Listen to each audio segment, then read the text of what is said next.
simtraining.tv. My name is Margaret Carlton. I'll be your broadcast engineer for today. Hope y'all are having a lovely day today. Hi, Kevin. How are you? BT Keen, how are you? Excellent. Thank you for asking. Always great to be here. We do this 5 days a week. Kevin has been on here. How many times have you been on here? This is your third or fourth time? I should know. This is my fourth. Okay, yes. I thought there had been one. Yes. Okay, cool. I was correct. Fourth. Kevin has a lot of amazing things that he discusses every time. I always learn something you learn like 5 or 10 new different things every time he comes on about the FileMaker platform that I did not know previously, which is always super awesome. Also, I believe that today is like what? Is it today that's your 15th anniversary of the website you run, FileMaker Hacks? Yeah, well, this month, I don't remember the exact day, but yeah, if you go to table of contents, Table of contents. what's the first entry? No, it was the Ooh, end of the month. Okay, okay. that We're was my first almost article. there. But We're the other thing we are is we're just at about 300 articles. Woo! That's a lot. That's a lot of FileMaker. Yeah, they add up. So that's exciting. Yes, that's awesome, is what that is. Happy birthday to FileMaker Hacks. Yes. No, you've run this for a long time and you've popularized and shown off a lot of really cool FileMaker tricks and tips and helping people become better developers, which is awesome. Seriously. The community of the FileMaker community, in the sense of that it's welcoming and how much it offers and gives out to people, is always something that inspires me. So, real quick, we've got today with Kevin. Me and Kevin are going to sit here and yap for an hour about FileMaker shenanigans and hopefully not classical literature. I mean, I would like to talk about classical literature, but everyone else here, except other than me and Kevin, would be bored. Kevin, what are we starting off with today? Okay, well, how about I share my screen? Yes, that's always a good opening.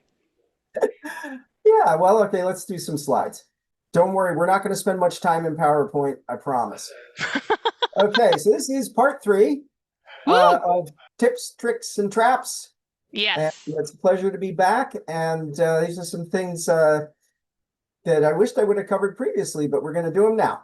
And a few new things as well. So some of these things have already been on FileMaker Hacks. Some have not. Some will be in the future. And let's keep moving. So this is me, Kevin Franklin Associates, up here in Arcata, California, about 300 miles north of you guys, Margaret. Yep. And it's behind the redwood curtain in the northwest corner of the state. I mean, hey, you get to look at some of the prettiest trees around. We do, and even have some in my yard. Ooh. Yeah, so 30 years full-time FileMaker developer. I am the technical lead on Cadence's Genesis Transactions product.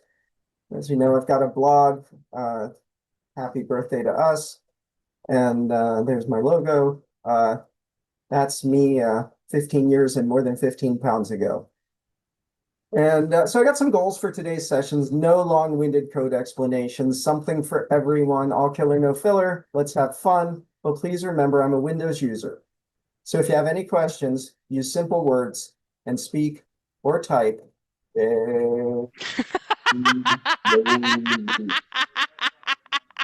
Okay, let's get started with a simple example.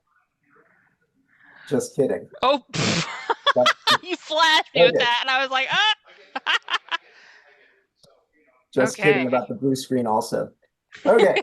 Yeah, FileMakerHacks.com/tag/live stream, and you'll get the resource pages for all the presentations I've done here. I will toss that link around. Yep. So we're done with slides.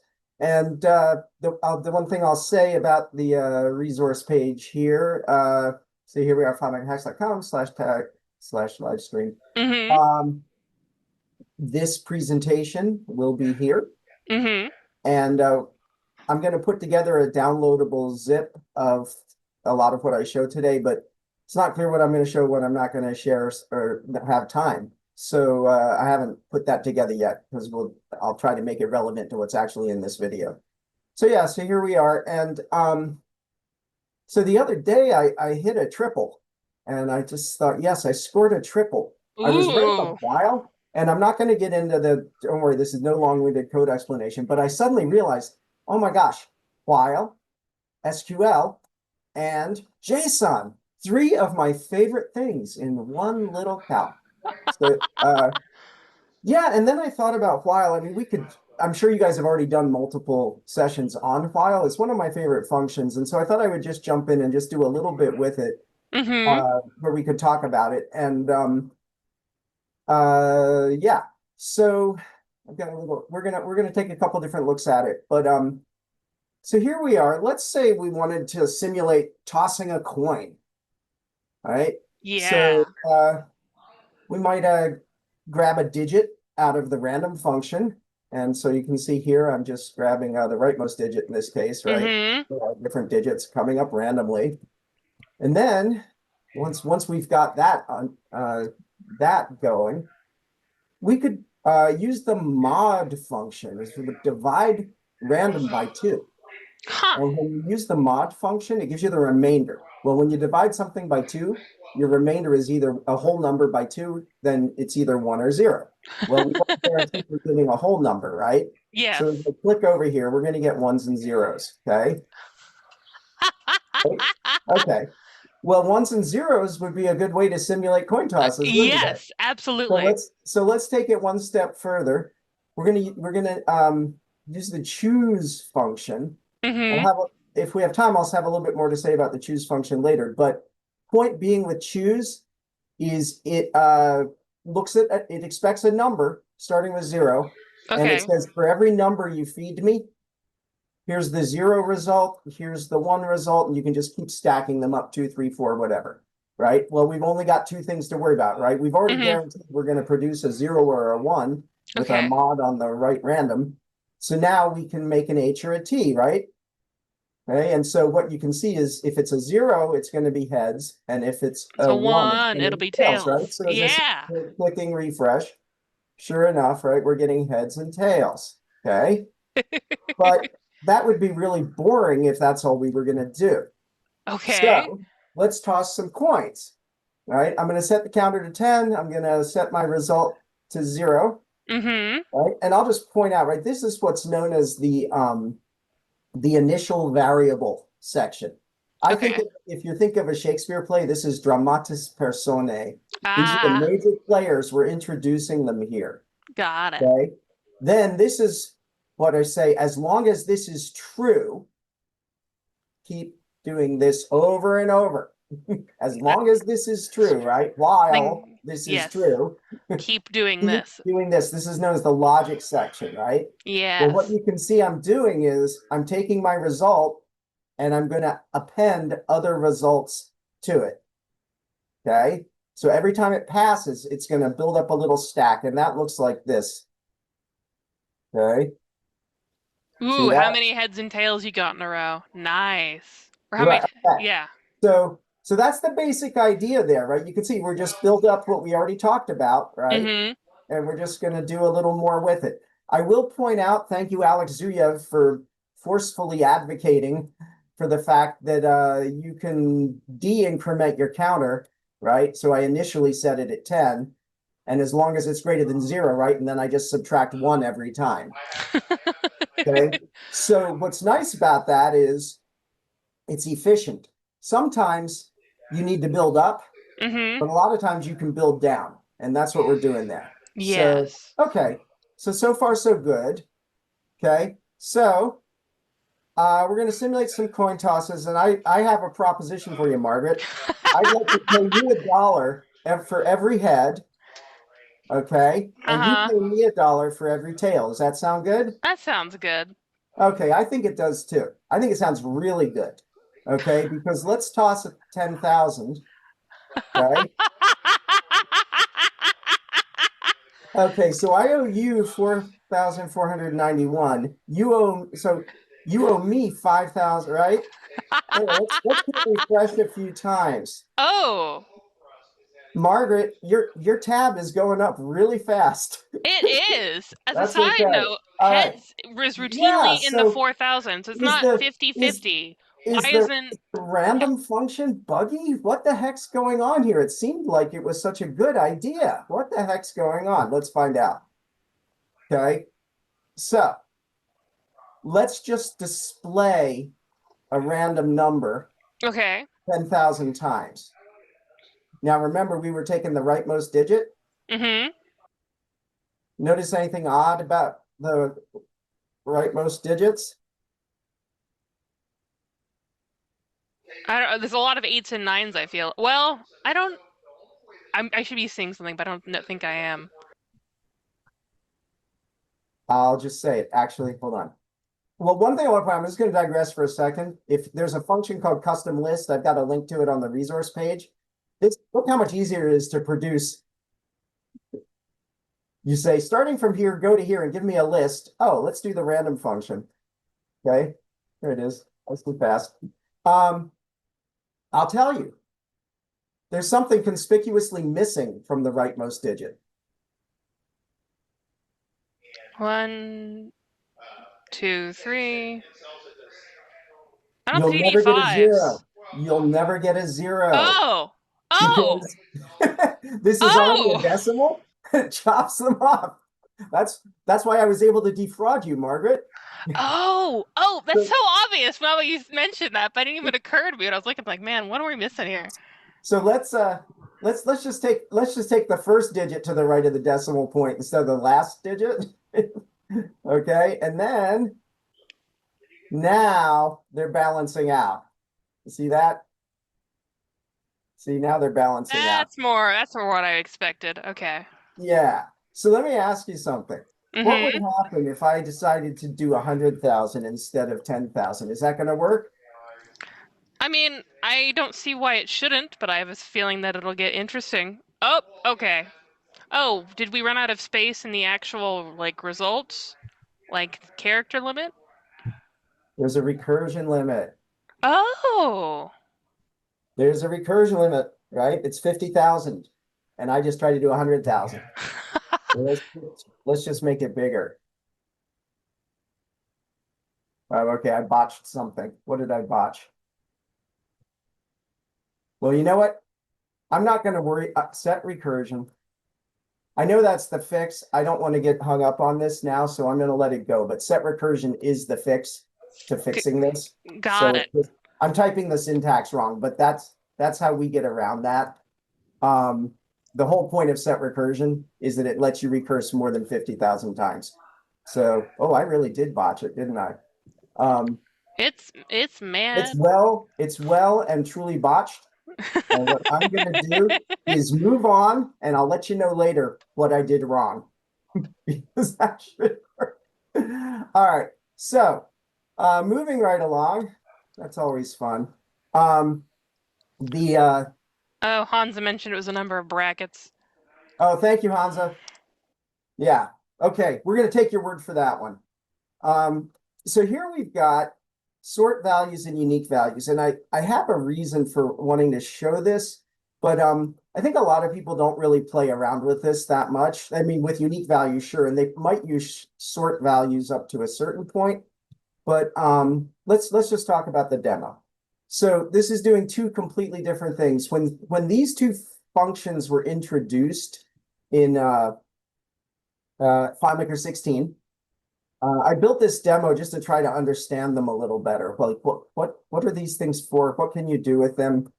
So I've got a big list here and of just random contacts, and I want to be able to let's just say, first of all, see unique entries corresponding within the found set.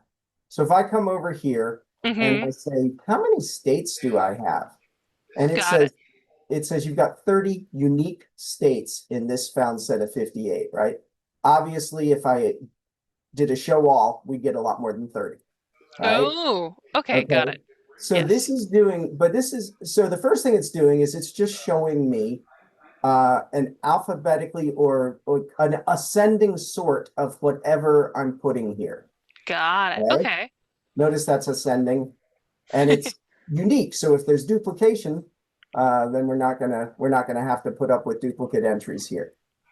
And then another thing that it's doing. Okay. Well, why don't we talk about the uniqueness first? Okay. So I've got this global drop down here with some fully qualified field names, and I've got flex get field. And Okay. get field, this is a calculated field with a text result, and it's going to get whatever it finds in that global picker. Okay. All right. Now I've also got a list, a summary list, right? So that's Okay. going to give me everything that matches without deduplicating. That's going to give me a full list with duplicates, if Okay. there are any.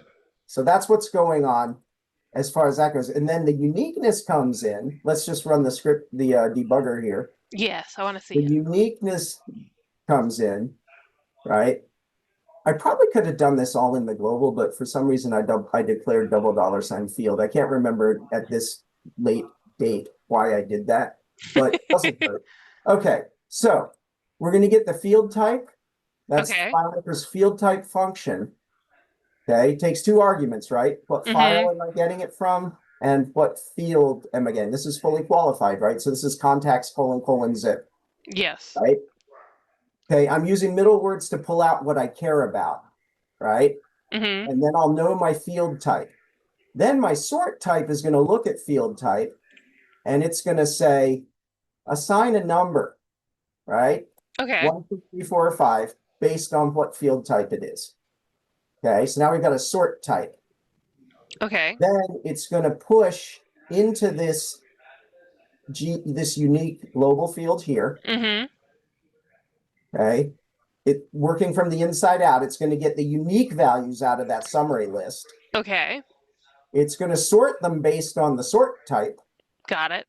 And then clean list is going to take that annoying dangling return off the end. Oh, I didn't know Okay? it did that. Okay. Bear in mind, anytime you have a function that's values plural, Yes. you get a dangler when you get anything. Oh. The only exception, thank goodness, is JSON list values. But all the other values plural, if it's Okay. You want to put a got clean an list S in to get with rid of the values, return. Okay. it's going to give you that helpful return. So then we count it, right? We refresh flush and we're good. So that's what's happening there, right? So my basic idea was that as I put these things in, I want to sort them always ascending, which means I'm going to Mm-hmm. use one of these values here. But it also occurred to me, I might want to play around and see what, because remember, this is text, right? It's kind of, when you think what it's doing, it's pretty cool, right? It's saying Mm-hmm. this is text, but I'm going to sort it, let you decide how you want to sort it. So if I put dates in here, that's great, right? It's sorting them as dates, Mm-hmm. right? And I think all my data is from 2017 in here. So then, but what if I sort it as text? Well, right away you can say, oh, well, if you sort it as text, then October is going to come after January, right? Oh, So it's because important to get this right. You know what I mean? yes. This is like, and here, and I just went reverse, right? -1 for the sort type, and it's reversed. So if we Got go it. over to sort values, this is the help page on Claris. Notice what it's telling us. It says, here's the function. All you have to do is tell me what it is you want to sort. Give me a list, give me a text list. But you can optionally Add what specify kind your of data data it type. is. And Uh, that's the 1 through 5 or -5 through -1. Okay. Got it. Okay. And then it's got this obscure locale argument, which I had never used. Well, actually, I have only used once. And I don't even understand what it's saying it would do.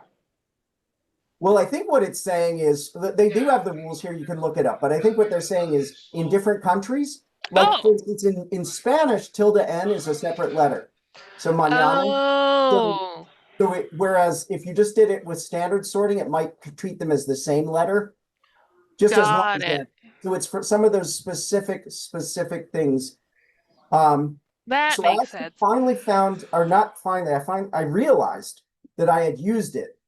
I want to see if there's anything else I want to say about this, and then we'll go see that one exciting moment when I got to use the third obscure locale argument on my sort. I don't know about you, but these moments are precious.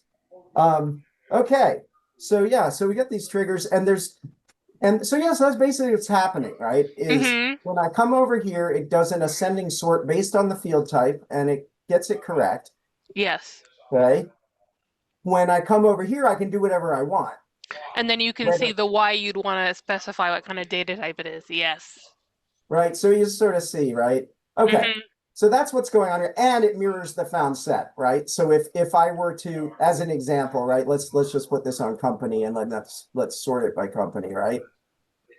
Okay, so you can see, right, they're mirrored, right? And if I start Yes. omitting, right, this thing Oh, okay. updated, It'll right? automatically update. Nice. Yeah, Okay. yeah, and I think that's because the trigger is firing. Let's see.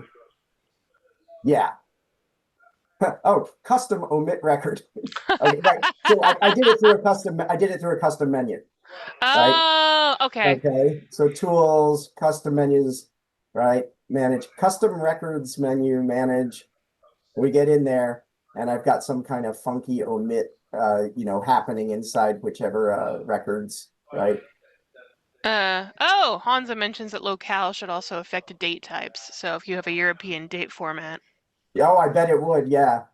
Yeah. So okay. So I think that's what we have to say that, except Hans, I'm surprised you haven't pointed out something else. You probably were thinking it and just chose not to say it. When we're here in this trigger, right? There's Mm-hmm. actually something brittle going on here, right? And the brittleness is right here. So I'm The going to show you what the problem would be, and then I'll show an easy fix for it. There's two easy fixes. okay. Um, so I've got another version of this file, and it's an exact copy of the file, with one exception. It's got dots in the field name. This is sort dot values and unique dot values. Okay, so it looks exactly the same.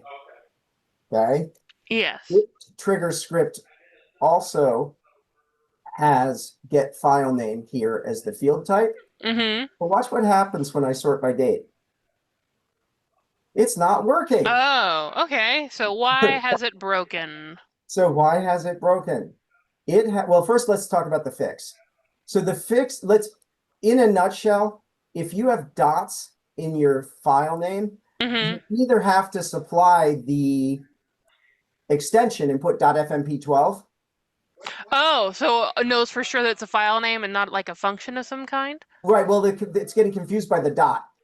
Mm-hmm. So you either have to say get file name, either completely supply the actual file name, including the extension, or you can just do this. Okay. Ah, And I want to point out this isn't just about field type. This is about any design function, and there are a lot of design functions. So I'm going to save this. Okay. mm-hmm. And now that I've saved it, I'm going to come back here to context date and run it again. And now it's sorting correctly. Notice we're still in the sort dot values and unique dot values. So, Yes. so that was breaking that. And where you can read about this is there is a Claris help page about design functions in general, as opposed to the specific design functions, which are all here, right? You see, there's a whole bunch of them, Mm-hmm. right? If you specify no file name, functions return the current file. If you specify a file name that includes a period, include the file name extension in the parameter. Okay, so there it is. So this isn't a bug, this is documented, but it's a Mm-hmm. behavior that's counterintuitive. So a lot of people will go along for a long time using something that uses a design function, everything's fine, then all of a sudden it stops working. It's because they had a period in the file name, but there is a simple fix, and that's use quote quote Good instead of to know. What a unique get problem I file. would have never considered. I would just be tearing my Yeah, hair out and going in circles. there you go. So no, you would have asked and online, and somebody would have told you. So, okay, so that's enough about that. Now remember. Now let's circle back to that wonderful, tantalizing moment, and Yes. we're going to see You need to use the obscure part of the function. Well, the locale. The locale. Okay, so when the while function came out, I built a sandbox and started playing.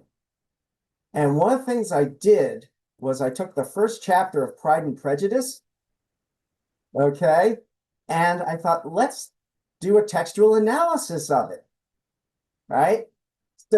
So what I decided to do was let's build an index, but let's sort it by the length of the word. Okay. So I'm taking this is the whole first chapter of Pride and Prejudice. right? And then I'm not going to get into the big details on it, but I do want to point out that I am sorting that, to force this phony sort here, right? I am prepending this thing called a byte order mark, which is a zero width, invisible character. It's got zero width, but if you sort by Unicode, it will take precedence over the visible characters. Right? Oh, okay. Then, right? So this allowed me to use sort values with the Unicode raw locale to pull this off. And then being a Interesting. responsible kind of guy, I substituted that byte order mark back out once I was done sorting. Okay, took it back out again. So anyway, so there was my one moment of glory with the locale right there. Now, there's a few other things we could say about this. Notice there's 6 records here in our Mm-hmm. file sandbox number 2. Okay.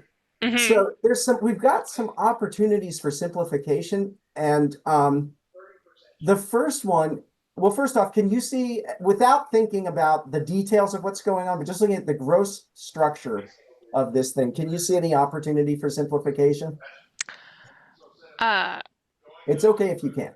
no, I'm not a skilled enough developer off the top of Oh, my okay. head. So So, one thing is, mm-hmm. if the only thing you're doing with your let is using it inside your while, you can just get rid of the let and do it all with while. Okay, okay. Okay. So Yes. yeah. So no need for a separate let declaration, right? And by the way, here, just a reminder, here's what's happening, right? So I can come up here if I don't botch my brackets, right? And And I then, can do this instead. mm-hmm. Let's just shove those in there uh, without the brackets. Yeah. All right. So we have a big dramatis personae here, don't we? Lots of this. Remember, this is the introduction to the players in our little performance that we're doing. Let's see if this works. Okay, so this is one of the optimizations we could do. All right, what did I do wrong? Well, I'm just batting 1,000 on this. And of course, I tested all this a bunch of times before I got started, and it was perfectly fine. Um, It's the wonder of doing things live. It always messes with you. Is it a bracket issue somewhere? oh, it's that bottom bracket. It's that bottom. See, if I got rid of the let, I have to get rid of the closing parenthesis. Okay. Okay. So there we go, right? So the first thing was we didn't need that let, right? We didn't need that let. And and by the way, if I'd have been stuck much longer, I would have copied that, thrown it into the data viewer, and it would have made it very obvious, right? That was wrong. That was Um, yeah. so Uh, okay. So number one was that. But another thing is there's a lot of confusion. Let's see if this yeah. There's a lot of confusion about what needs to be here and what doesn't. So I'm just going to say it specifically. If it's going to be evaluated here, like if it's in, remember, this is the do I stay or do I go area, right? This is the condition where we decide if we're going to stay in the while or not, right? In other words, as long as this is true, we're going to keep iterating we're down going to here, keep looping. Yes. right? Yes, keep looping. So if it's I or G, whatever they might be, those have to be here, right? Okay, so those But two are some of these completely things don't need necessary. to be here. And I'll tell you what the rule is. The rule, and it took me a while to figure this out. I never read this. I just sort of, what I noticed was occasionally I'd forget something and I'd have it down here and it would still work. So I thought, okay, clearly you don't have to have everything. So the rule Mm-hmm. is if it's only on the left side of the equals sign and if it's not up here, you do not need to pre-declare it. If it's on both sides of the equals sign, like this X here or this I here, in other words, if you're going to mutate it, if you're going to mutate it itself and transform it, right? See, we're not transforming S, right? Each time we declare it fresh. So the S and the T don't need to be there. We can take those out. Well, wait, isn't the S on the T length of S, or am I just... No, but it's not in the same Oh, it needs to be in the declaration. same line. Okay. Okay. So, however, we can't get away with taking the X out because the X is on both sides. So if I try that, it's going to say, sorry, Charlie, can do. Interesting. Right? Okay. You don't get to do that one. Anyway, so that's the rule as far as that goes. So those were That's two a really simplifications. clever little rule. I have a Yeah, random question for you since I have you here and I can ask yes. you questions. Is there any point where you'd want to have a while inside of a let statement, or is that literally just extra work for no reason every single time? It depends. Sometimes you do it because you're going to do something else, right? Sometimes you're going to do something else with it. So, and believe it or not, we already saw an example of that. Okay. When we were in our file sandbox version 1, right? And we Hmm. got down here, I suddenly said, let the pool. Oh, was this the one I did? Oh, Okay. So here's what was happening. yes. After my while was done running, right, I was going to do something else with that data. Okay, so you needed two different things. Okay, and Right. So that was the case where at first I thought, oh, I'll just put the pool inside a while. I couldn't get it to work. So okay. I probably could have if I'd have just spent a little bit more time debugging. But in this particular case, it wouldn't. So, but I'd say the general rule is if you're using let and you're going to do something else with it, with those variables outside of your while, then declare it separately with a let. Got it. Okay, that makes sense. Okay. So here we were, right? Okay, so now we've simplified, right? Yeah. Okay, now I've put it back. So now, turned out I actually was having so much fun with Jane Austen, I decided to do two more. Okay. And by the way, since I haven't promoted my blog in at least 2 minutes, I um, You need to. set recursion and while part 1 and or set recursion and while part 2. These are discussed in some detail in these two, with a bunch of other while examples also. Um, so I'll just come back here. And so the next one was, right, we did it showing the word length, but we could also do the word frequency. Oh, okay. I'm curious about the word frequency. Is Bennett going to be the top one? Oh, no, obviously it's going to be one of the It's smaller. only chapter 1. That's true. Bennett there's only 6 occurrences of Bennett. Okay, that So, actually surprised me because I always feel like she says Mr. Bennett a billion times, but that's just me feeling like that emotionally. right. Um, so the, right. But it's kind of funny because just to read this, you sort of get a sense of her style for sure, right?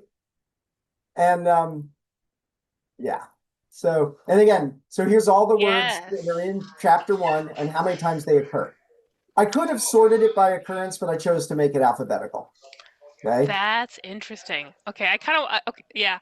It's cool that you could do that. I might even just open this just to go look through the list and see myself how many words are doing what. That's fun. Uh, so then I thought, Mm-hmm. let's find, and this actually came out of a real world challenge, although not with regard to Jane Austen. Somebody Mm-hmm. needed to find the longest word or words in each paragraph. Okay, Ooh.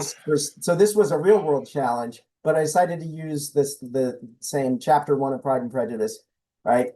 So sometimes when things are getting tricky, like Mm-hmm. one thing I realized was I was gonna have to iterate twice, once through each paragraph and then once from paragraph to paragraph.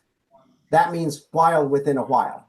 Okay. So I thought, let's solve the inner problem first, right? Let's just make it that we can do a length evaluation on one paragraph. So that's the first paragraph. Okay. Change this to any paragraph, right? So sort of solve the smaller problem first. Okay. Now that becomes the basis. Okay. So I have an outer while and an inner while. Okay. Yes. And it looks like that. Whew. Yeah. So just having fun with while and That's learning a few things, right? You see, right? The okay. other fun Why does challenge it was begin combining? Yeah. sometimes you had multiple words tying for the honor, which made Oh, it more that's what's complicated than happening. it would have been. Okay. I like this. Yeah. Recommend something quickness. Yep, that's Jane on that. Scrupulous, right? Yeah, well, let's keep moving. Um, and well, at the end of October, JSON Query 2.1 was released. We looked at JSON Query back in January. Yes. So this is a custom function that lets you query JSON. It's gotten a nice little update. A few bugs were fixed. Mm-hmm. Got the version notes happening here. Once again, there's a reference sheet so you can see, get the big idea here, what it can do. Mm-hmm. And one thing I will point out, this was there before, but I don't think I called it out. It by default will return formatted JSON. You can go into the custom function and flip that little flag to 0 Oh, so if if you you don't want don't your JSON want, to be because formatted? if you're really using it, you're like, hey, I've got lots of reasons I don't want this thing formatting the Mm, JSON, got right? it. And if it's large, especially. So then the only other thing I'm going to say about this right now is I got this wonderful, wonderful set of examples. And it's a filtered portal, and you can choose what you're interested in, or you can just show all. You can go taking a look at it. When you see something you like, click on it, and it will take you into this Oh, example, that's cool. right? There's the query with an explanation. There's always 6 arguments, some human-friendly explanation, the input, and then you run the example here. If you screw things up and you want to reset, say you've made a change here, maybe, and whoops, I didn't mean to do that. Hit the reset here. Okay. If you've been changing a bunch of the examples and you don't want to download a fresh copy, run this, reset all examples. It'll put you back to status quo. So it's a really safe place to play around. So Mm-hmm. yeah, so there's this thing is like an encyclopedia. And to get back to that previous screen, click the home button and you're Mm-hmm. back here again. Okay. Um, and Okay. then I was going to show some specific examples from it. Yes. Just a few. We, I have it. we saw some last time. I'm going to actually, before I go any further, I'll just point this out. As a general rule, the sweet spot for JSON query is it wants to see an array of objects or an Mm-hmm. array of arrays, which you can Mm-hmm. think of as a collection of records. Yes. Where each object or each array would typically be one record with multiple entries corresponding to field data. Yeah, like the Okay? object is like a first name or a last name, and an array is like the first name, last name, where they live, etc. Right. Yeah. Object is key value pairs, name, value, name, value, name, value. Yes. Arrays are just an ordered list with no explanation, right? Just this Yes. comma, that, this, 1, 2, 3, 1 comma, 2 comma, 3, right? Yes. So we'll Yep. get into that. Okay, so here we go. And so just got a few examples here. Yeah, okay. So I just thought I'd start this out. I've got this array of objects where each object is a country. And this comes from restcountries.com, right? And what I'd like to do is just pull the names of the countries out and make an array of those. Mm-hmm. So here we go, right? There's my input, which is sandbox input, right? Uh-huh. There is no target path because I'm matching everything. Okay. We can leave these other 2 blank, and I'm saying, hey, look at everything, but just return me the name. So get me the name from the first object, get me the name from the second object, okay? And it's not going to do any sorting. It's just Mm-hmm. going to bring them in the order it finds them, but they happen to be in alphabetical order. So there they are. Right. So it just pulled me it gave me, right. And it always returns an array unless you tell it otherwise. Right. So that's what's going on there. On the next one, it's exactly the same, except we're going to do a list. And little pro tip, you don't need to say match all. If you leave it empty, you will get match all at the default operator. Oh, the default is match all? Okay. Yeah. So it's really clean, right? So it's like, hey, Mm-hmm. look at the input and bring me back something. Right. So notice the difference. The first was an array. But it's a Oh, and list. that's Sometimes just we the want one, okay. sometimes we want the other. Yeah, Okay. okay. That makes perfect Yeah. sense. Okay. So then just getting a little more complicated. Mm-hmm. Notice there's a region. Yes. Okay. I'm going to go say, hey, bring me back everything where the region is Oceania. Look at everything where the region is Oceania, but just bring me back the name. So now don't bring me back all the names. just Okay. names corresponding to the region Oceania. There you go. Right. Nice. And then, so then a lot of times I'll declare variables. I call them slice because the author, Steve Santorera of JSON Query, he has used the metaphor of a pizza cutter, right? That a pizza cutter is a very useful tool, but you often have to use it more than once to achieve the desired result. Correct. Yes. Okay, so slice one, we're going to go in and we're going to get Oceania. And in this case, I'm not just going to return the name. Here's slice one. I'm going to get all the objects. In other words, a subset of what we're seeing here. Here's all the countries. Okay. So Here's you're just getting all the one information country, on right? the Oceania. Okay. Okay. And then, but what I want to get is I want to get country names where the population is greater than 1 million. So I don't want Ooh. just Oceania country names. I want to further reduce it and also having first isolated the Oceania entries. I then notice once we're still in the JSON query sweet spot, right? Which is an array of objects or an array of arrays. So now I'm going to say, give me slice two. And it says, okay, here's your country. Here are your countries where the population is greater than 1 million. And I just happened to use scientific notation there, right? I could have six. I could have done that and gotten the same output. So I didn't realize that you could cheat on scientific notation like that because normally it's this unwieldy massive Yes, I gobbledygook. never bother with it because they, Yeah, yeah, but you can do that. So okay, so that's that. Now this was a real world challenge. I cleaned up the data to protect the innocent, but so here I purposely have highlighted some of this and used colored text to make it a Mm-hmm. little clear on what I'm trying to do. So the challenge is, right, that some of these rows have a number in column 0, and I've Okay. highlighted those rows, and some of them have a null in column. Okay. Okay. So the rows that have column 0, right, let's count the null entries that correspond to column 12. See that? Oh, Yeah. okay. Okay. So, and you know, I'm going to digress just for a second and talk about something, right? I purposely threw these little things over here for this example, right? Here's unformatted JSON. Of course, we're also no longer color code because that was applied at the Mm-hmm. at the data level. And then if I format the elements normally, actually this one looks pretty good, right?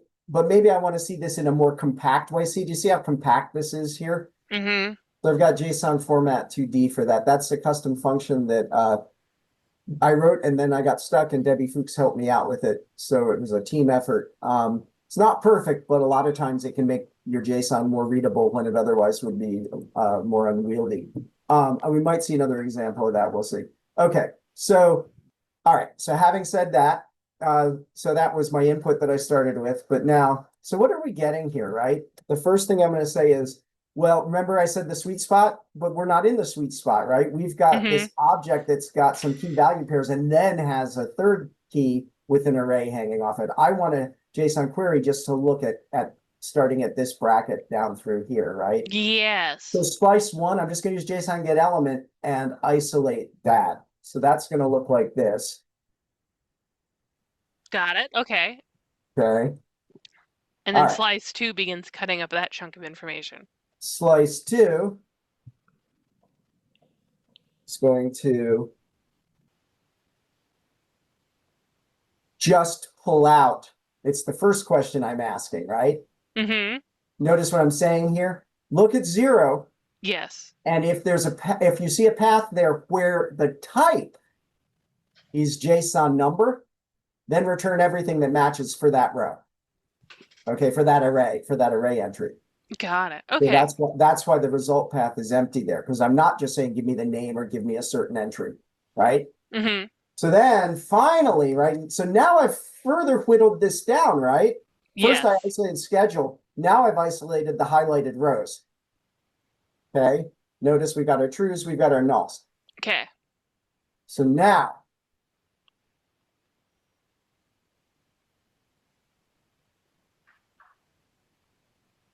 and notice what I'm saying. There's Look only into there. three If nulls. you count, look, find the ones that are null and Mm-hmm. count them, right? So, Got it. Okay. and it actually turns out we could do this with a single JSON query pass and not two. Oh, Okay. okay. Yeah. So first let's look at slice one. Okay, so here's slice one again, right? Because we're gonna definitely need that. We do have to isolate just that array of that array of arrays. By the way, another term for this would be a 2D array, right? It's an array containing arrays, so it's two-dimensional. Okay, I did not know that term, Okay, but that makes sense. it's absolutely true. This is a 2D array, which is a lot like a spreadsheet, right? In fact, I even included a header row. That explains why it's called Format 2D. Okay, that makes There we sense. go. Okay. Um, so that was slice one, but notice what we're doing with slice two here. This is kind of cool. Mm-hmm. Or not slice two, but what we're doing here, right? We're saying, look at slice one, okay? Go to 0 and find me numbers. So now it's saying, okay, I'm looking at 0 and I'm finding you things where there's a number. And then within that, I'm saying count. It Count. turns out count, I'm saying now 12. I'm looking at column 12, Mm-hmm. right? And there's a zero-based index, right? So 0 through 12, right? Got it. If you Yes. started counting with 1, then you'd say, wait, that's 13. But because it's JSON, they use a zero-based index, Yep. Okay. right? But now I'm saying with the count function, and again, this is well documented in the JSON query file, then you can specify what type of thing you're counting. So I said count the nulls. See that? So we did it all with a single pass. Whereas Mm-hmm. before I whittled it down last time. Either way is fine. There's not any one preference. You know, I'm going to say one other thing about JSON query. The official Mm-hmm. site is here at GitHub. Ooh, Yeah. nice. And so if you come here, of course, GitHub uh, works with all kinds of things, not just FileMaker. So then what you would do at this point is you'd click on the FileMaker file, right? Mm-hmm. And it's going to take you here. It's not just going to download it. Then you're going to come over here and click download raw file where my mouse is. That's how you get this, Got it. right? Okay. That's how you get the JSON query file. Yeah. Okay. So do we have anything else to say about that? Oh, yeah, we're not done yet. Okay. So a couple more. All right. So this is a different example. I've got some, this is, and actually, this is what they would call a, what's the term that it's called an associative array. It's, yes, it's an object with key value pairs, but it's an awful lot like an array, even though it is not quite an array, right? But it's an awful lot like, and JSON query can handle that structure. Mm-hmm. So I've used red to call out true numbers from text strings, even though the text string might contain a number. And then, so in this case, a lot of times numbers come back quoted with JSON because there's some good reasons for doing it. There's also some bad reasons for doing it, but so sometimes this happens. So in this case, we might want to count numbers that are only numbers, or we might want to count numbers regardless of whether or not they're strings, or we might even want to just count numbers that were strings. That would be very strange. But so first thing I'm going to do is I'm just going to count. I'm going to run these stats for all of them. Okay. So this is looking at all the numbers regardless of whether they are stringified or not. But the next example is exactly the same, except it's just going to look at the red ones. See, because I've used some with the, if you put the pound sign on there. And again, this is very well documented. I'll also point out there's one other place it's documented that I haven't mentioned yet. And that's if you go to the JSON query custom function and look at the header of the custom function. Oh, it tells you all the operators. And Yeah. okay, yeah. Yeah. And by the way, there's where you would change FMT to 0 if you wanted to not have Oh, it format. okay. Okay. Yeah, data types for count. So when we saw a moment ago, we set the data type to null on the Mm-hmm. previous example, or on two previous on the a recent example. So yeah, so we can just sort of pick and choose. So it's very aware of the type of the data inside there. Okay, this was kind of a fun one, right? I've got this challenge, right? What I ultimately want to do is disqualify entries where the Mm-hmm. currency is not the euro. Ooh, But okay. first, let's just find the ones we want to keep. Let's find the euro entries. And what do I want to do with this? I want to get their path. I want to be able to probably iterate through here and maybe do something. So this, right, if I move through this array, I could say, okay, this is telling me exactly how to find this entry here. See that? That's the path to that. Why is it Good. zero? Because this is an array with three objects. There's object Oh, zero. That's object zero. That's object one. And that's object two. got it. Okay. Okay. Which is why we're seeing 0, 1, and 2 here. That makes sense. Got it. Okay. All right. So that's how we get the ones we want to keep, but that's not really what we want. What we want is to omit them. So what's really cool is you can put brace, omit, brace, brace, omit, brace right there. I'm having trouble selecting it, but there we Mm-hmm. go, right? In front of all kinds of things and get Okay. the inverse. It's like doing a find in FileMaker with the omit box Is check. it seriously? That's Yeah. awesome. Yeah. So now we're asking the same question, but we put omit equals on euro. So we're getting the non-euro. European options. Yeah, okay. So what might we do with those? Right? Well, we might return them as a list instead of an array. Generally speaking, if I'm going to walk something, Mm-hmm. I'll just walk it as a list rather than walking as an array. Then I don't have to deal with that The zero, bracket adventures. right? So right now I can just walk this thing and use get value, right? Okay, so now I've got this list, right? And what I want to do is, let me see how many examples I got left. Oh yeah, only one left. So now what I want to do is I want to walk through here. I want to go through here and I want to target these. Imagine there's a million entries in here. You Mm-hmm. wouldn't want to have to iterate through every one and test it, right? We don't need to do that. We've got the Yes. paths So, and we've got a custom function, which is here in this file, which can be downloaded. Bulk delete elements in path list. no way. That's cool. So So, you just give it so the path this and it can. path Okay. list is just doing what we saw up here. Mm-hmm. Okay. It's doing exactly what we saw in the previous example. Now I'm pointing bulk delete items in path list at and telling it, hey, go here and bulk delete anything you find in the path list. So you can see here's Rila Monastery has Japanese yen as its currency, but not here. It's gone. It's been purged. Same thing, right? So those Oh, 4 or 5 that we saw are all gone. That's how that works.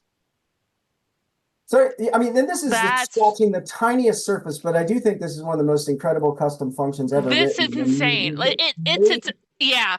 yeah. If you work with JSON, you owe it to yourself to download JSON query. No, the amount of stuff that you pull that function up, it's like it's a mini FileMaker inside of FileMaker. I don't know how else to describe it. It's Well, doing like an this insane idea that amount. we can query JSON in a very SQL-like way is very cool as far as I'm concerned. Mm-hmm. I'm going to show a quick trick here. And how many times has this happened to you? Right? You've built a nice report for a client, right? Let's say, right? You Mm-hmm. built them a nice report and, just barely fit onto the page, Yep. right? Maybe you had to use a small font to get it to fit, but and Yes. and you're in a situation like a lot of us are where you generate PDFs and then you email the PDF and maybe they're going to print it, maybe they aren't, right? Mm-hmm.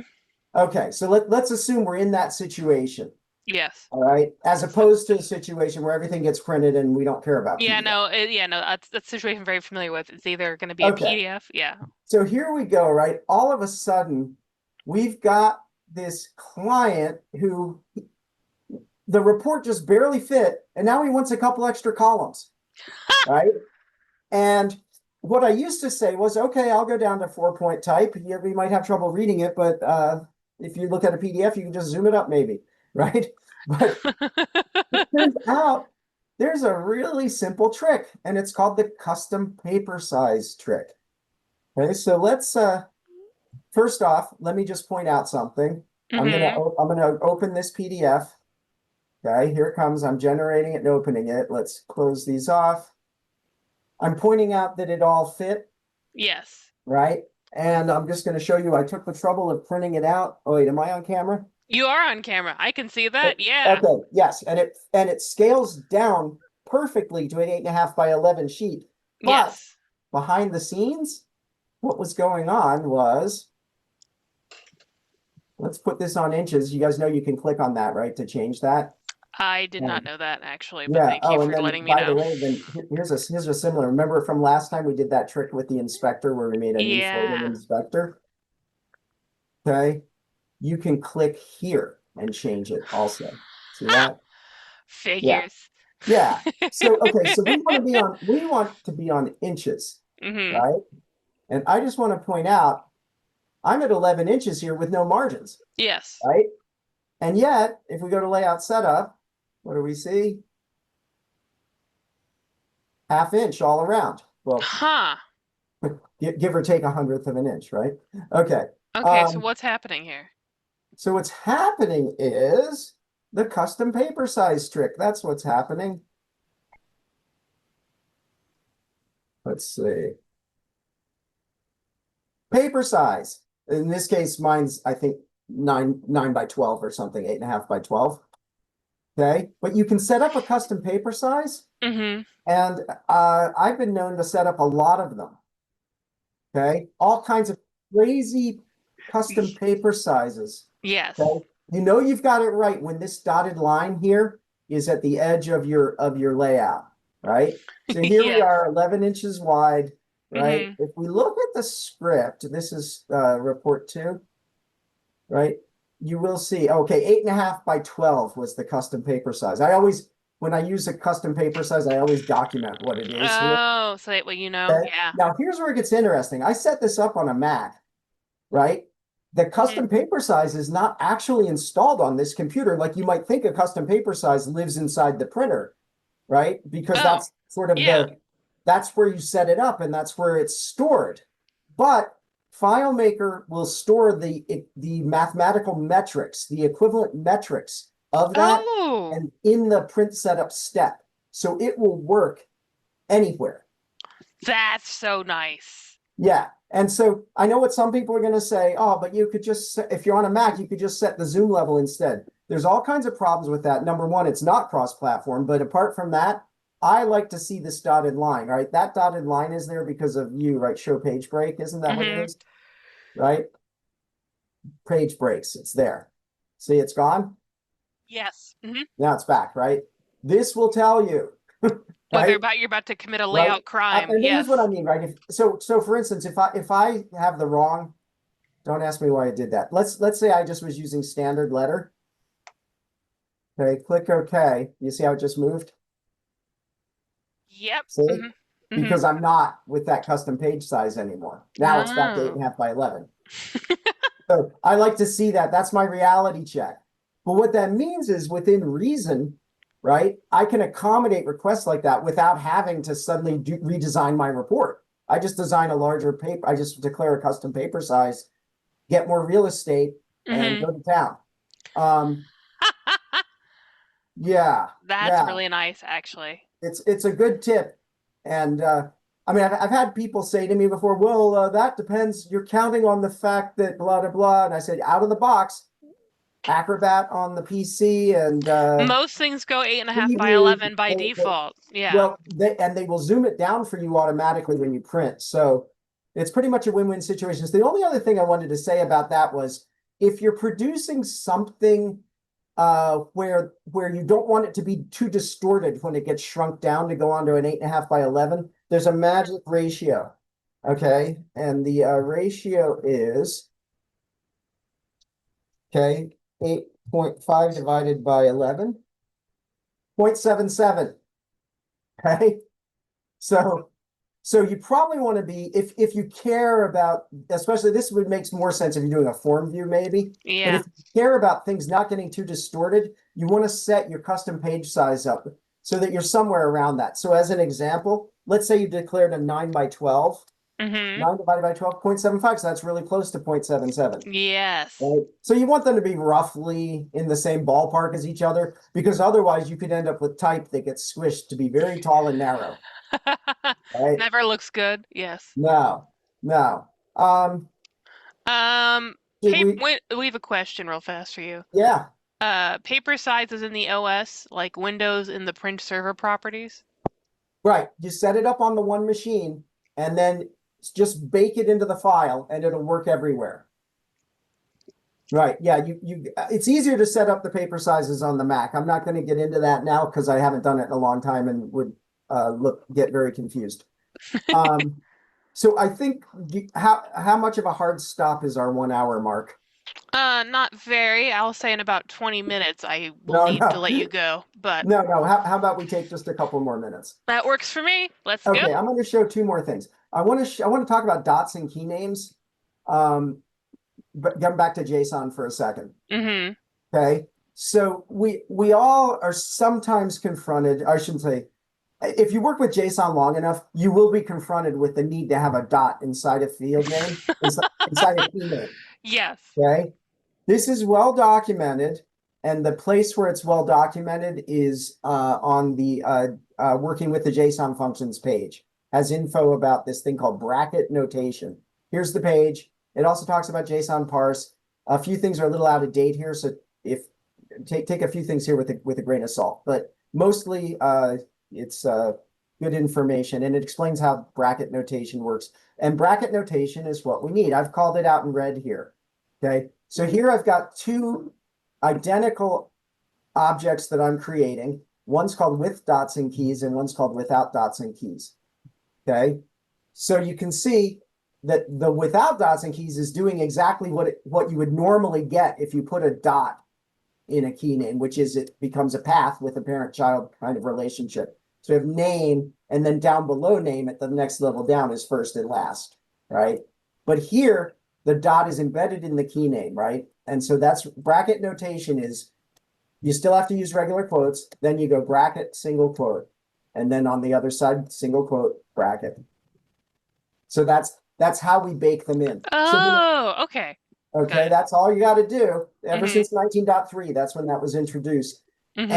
And what's funny about it is, at first when I saw that, I was thinking, oh, it's kind of like escaping in SQL. Remember my three favorites in one? You notice here, I've got Mm-hmm. spaces in field names Ooh. and in table name, or TO name, I should say. Mm-hmm. So I escaped. But if you want to, you can escape everything in SQL. It doesn't hurt. There's no harm in escaping. It just makes it harder to read. So I only escape when I have to, Got it. just for readability. But so at first I thought, oh, wow, cool. That means if I'm willing to do this, then I'll be protected, right? Mm-hmm. Well, it turns out it's more complicated than that. And the reason it's more complicated than that is I'll get to why it's more complicated in a second, but let's do this, right? I do want to Mm-hmm. point out, right? Here I set up a separate sub object and then I wrote it in as an object. I'll get to why it's more complicated in about 1 minute. Mm-hmm. Okay, here I just wanted to point out it could be done more succinctly, right? This is Yes. giving us the same exact output, but with fewer steps, right? Here I said, okay, I have to make a little object first, and then I'm going to push that object into this object. Okay, so I first made one object and then pushed it into another object. Okay, but then is that strictly true? Yeah, the outer object, and then I push this inner object into this outer object at this location. Yes, that's what I did. Okay, so this is just what this is doing is saying, hey, I can do that behind the scenes for you for free if you just write your code like this. So notice there's 3 JSON set elements here. Mm-hmm. 1, 2, and the outer one, right? But here, there's only one, right? So I just wanted to, there's just point out another way to do things. There's not like one is wrong and one is right. Just now, if I accidentally put those brackets too early, then it's going to give me something different, right? It's going to say, well, you said you wanted 2 dots in your key name. Okay, I'll do it.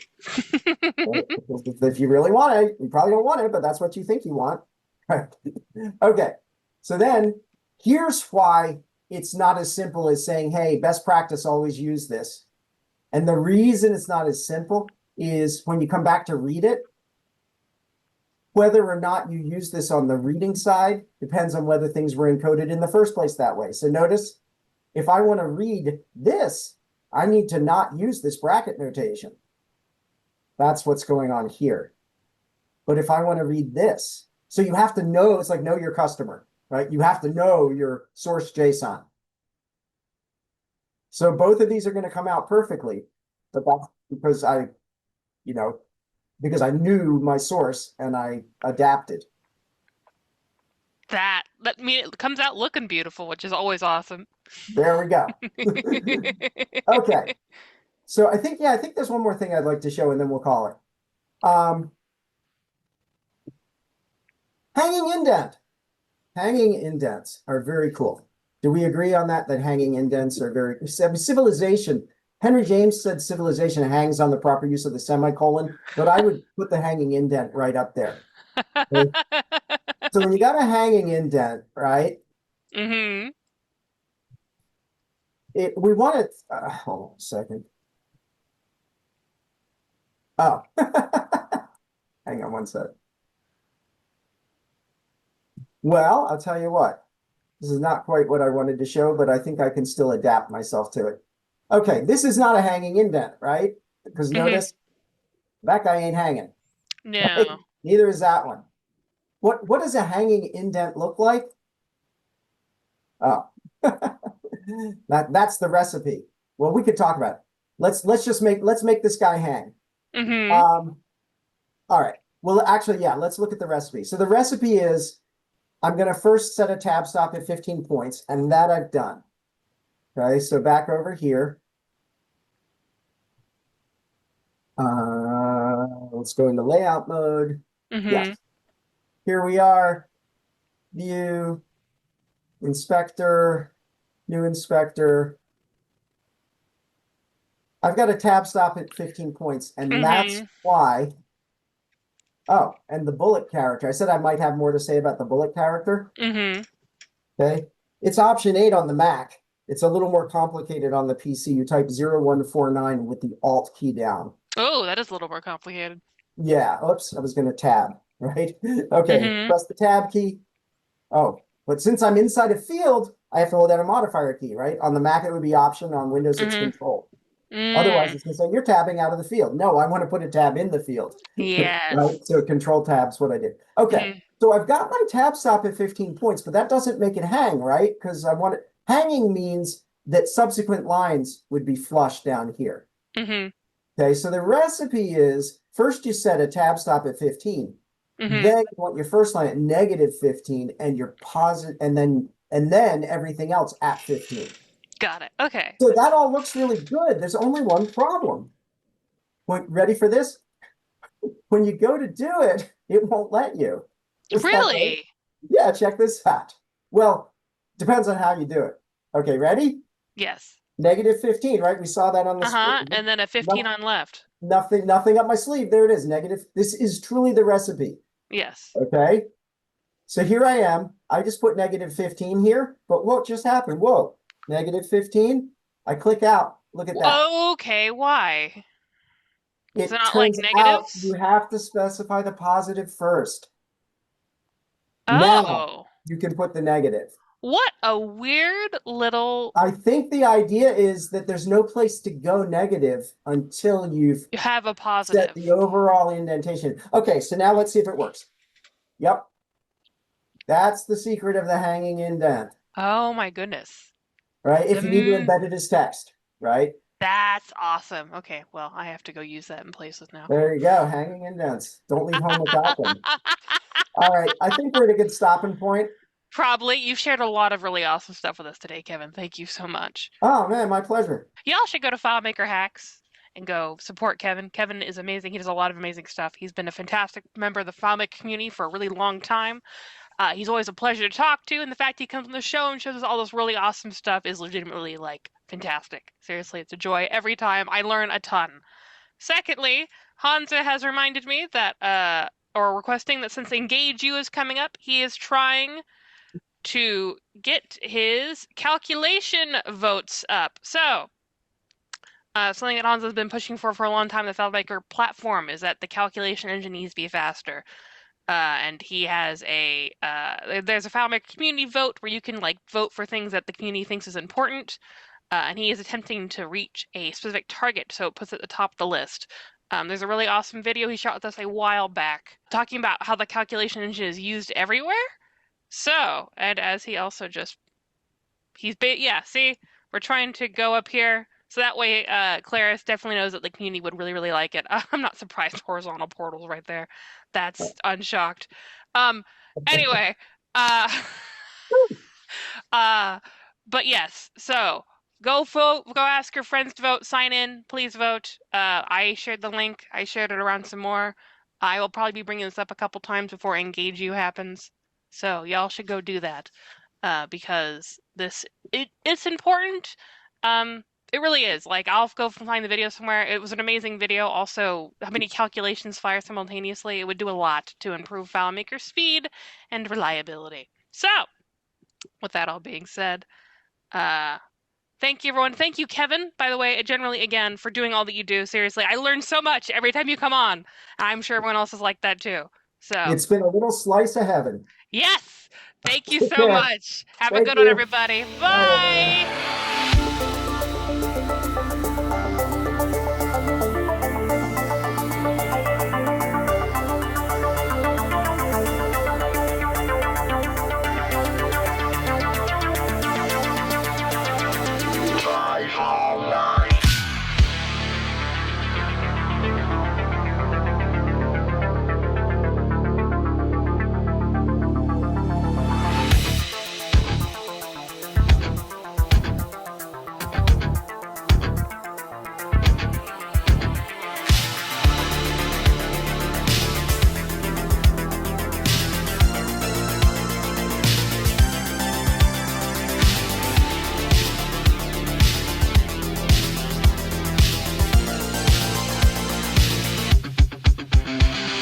No.